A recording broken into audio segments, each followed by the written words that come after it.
Hey guys, so in this video I'm going to show you how to use two different versions of a Temp-Page Key plugin that I've created. What this plugin will do is, while engaged, load a specified page of executors and return you to your original page once inactive.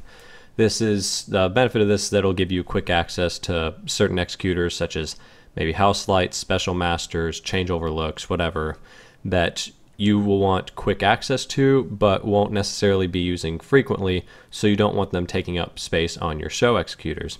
This is especially helpful for setups where each song or act might have their own fader and button pages. So I've created two different versions of this, the difference being how they operate in the background. One's labeled DMX, one's executor status. I'm going to start with the DMX one, which is the one I prefer to use. To set this one up, we're going to go into, start with our setup, patch and fix your schedule, and create a new layer. We'll label it dummy, so we're going to create a dummy channel, and then we're going to add a dimmer to that.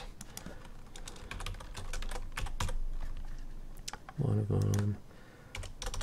As far as the patch location of this, I like to go to the end of a universe because that's space that generally isn't going to get used otherwise. So I'm going to put this at the very end of universe 1. And then we're going to want to disengage React to Master. If this is turned on, then the plugin won't work while we're in blackout, which might be a really important time to use it, because it's going to be looking for the DMX output of this dummy channel. If it's reading 0, the plugin will turn off, so it's just never going to load the page if you try to use it in blackout. So we turn off React to Master, and we're good with our patch. So we leave this, save that, exit. And then we're going to go into the plugin itself. So we're using the DMX version, and at the very top of this, well, not very top, towards the top, we're going to have a user config section. These are going to be the parameters you'll change based on whatever your certain needs are. The first parameter is the DMX channel to reading. Now this goes by absolute address. So I've got 4096 on the screen right now. That would be channel 512 of universe 8. So I've used the end of universe 1, so let me make sure my shortcuts are off. So that's just going to be 512. If I was to use channel 1 of universe 2, it would be 513, and so on. It just keeps adding. The next two lines are the target pages for your fader and button pages. I'm going to go for page 2 on these, so we'll set both of these to 2. And if your user settings are set so that your fader and button pages are linked, just make sure these are the same. Otherwise, it's going to go for whatever your button page is set for. So that's it for this. Make sure your DMX channel matches what you patched your dummy channel to, and your fader and button pages line up. So when we're done with that, we're going to leave that, and we're going to go over to where we're going to want to store the executor. Let me delete these. Alright, so we're going to want to set the channel that we patched in to full, so channel 1001 for me, at full, and store that to whatever executor we're going to use. Now we're going to label that, label it temp2, page we're using, and then make sure to fix it. If you don't fix it, it's going to take you to the other page, and the button you used to get there is going to disappear, and then you're kind of going to be stuck there fishing for a way to get back to your original page. So fix that, and then we assign, actually, before we go there, let's edit the queue itself. So we're going to go into the queue and scroll over to our command column. So right click on that, edit that, whatever. And we're going to type in the plugin that we're using, so it will actually trigger the plugin. Now, you can either type in the number of the plugin, just number 2 in this case, or if you think you might be rearranging your plugin pool later, you can put in double quotes and type the name of it in that spot instead, so that when you move the plugin, it'll still be able to trigger it, as long as you don't have another plugin with the exact same name. So we leave that. And then let's assign our settings for the button. Now under function, what I like to do is set it for flash so that I know when my finger is not on that button, this page is not loaded, I'm on whatever page I was on last. You can set it for toggle instead, so you can hit it once to turn it on, hit it again to turn it off, if that's your preference.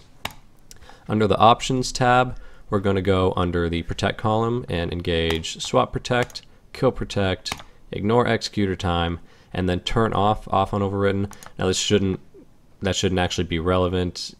There shouldn't be any other executors using this channel, but just kind of as a safety thing to me, I like to have it engaged. So that's it for your options on that, and if everything was done right, this button should be working correctly now.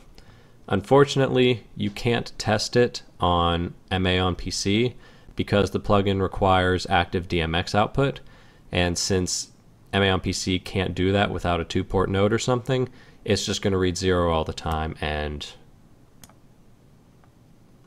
oh, I stand corrected. I guess it's just never going to turn off is the issue. So let's turn off this plugin. So it'll load it, but you'll never get back to your original page because it won't know when to shut off. So let's just go back to our page from before. There we go.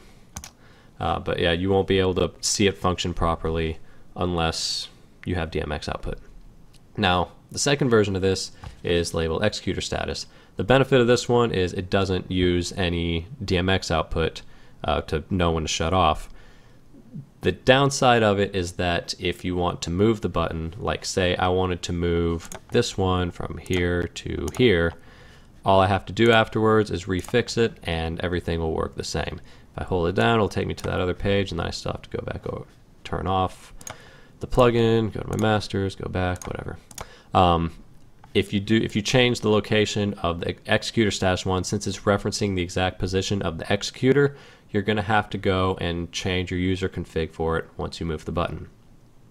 So to set this one up, we're going to work kind of backwards from the other one. So make sure our program is clear, and we're going to store an empty queue to the button we want to use. I'm going to use 201 on page 1 for this. Again, we're going to fix it, and let's go ahead and label this. Let's use page 3 this time. So we're going to go into our queue info, scroll back over to our command column, and we're using plugin 3 this time. I'm just going to use the number. Oops. So it will trigger when we activate the queue, and then we're going to go back into our settings again. Same thing, I'm going to use flash, you can use toggle if you prefer, and then swap protect, kill protect, ignore executor time, and disengage off on overwritten. And once we're done with that, once we've established we're sure about the location of the button we're going to use, we come over to the plugin itself. So we're going to edit this, make sure your shortcuts are turned off to type here, and user config section again. First line is the executor itself, so I have used page 1 executor 201. Don't remove the quotes. They're really just for any executors that might end in a 0 because it'll read it incorrectly, but it'll just make everything easier. Just leave them in there.